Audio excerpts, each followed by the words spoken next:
জীবনে এমন বহু লোক পাবেন যে ব্যক্তিগুলো আপনার কাছ থেকে টাকা ধার নিয়েছে, যেই লোকগুলো আপনার কাছ থেকে টাকা হাওলাত নিয়েছে, হাওলাত নিতে পারছে, এটা কিন্তু সে মনে করে বড় ধরনের একটা যোগ্যতা, বড় ধরনের একটা ক্রেডিট।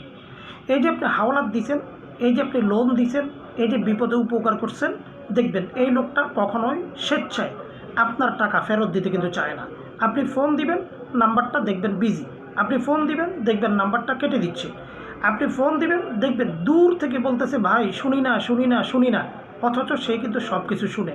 তার মানে টাকা দিয়ে যখন উপকার করলেন তখন আপনি মনে রাখবেন এই টাকাটা চাইতে গেলে সম্পর্কটা নষ্ট হবে, এটাই কিন্তু বাস্তব। কাজেই টাকা হাওলাত দিতে গেলে অনেক যাচাই বাছাই করার পরে গিয়ে টাকা হাওলাতটা দিবেন। ২ নম্বর যে বিষয়টা সেটা হচ্ছে, অনেক ব্যক্তি আছে যারা দোকান থেকে বাকি খায়, বিশেষ করে মুদি দোকান থেকে বাকি খায়, রেস্টুরেন্ট থেকে বাকি খায়।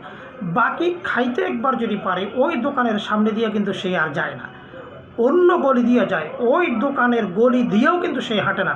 সে মনে করে একবার যেহেতু খাইতে পারছি, এটা না দিলেও কিয়ামতের আগে, তাহলে মনে হয় কোনো সমস্যা হবে না। এই লোকগুলো থেকে সতর্ক থাকতে হবে, সচেতন থাকতে হবে। ধন্যবাদ।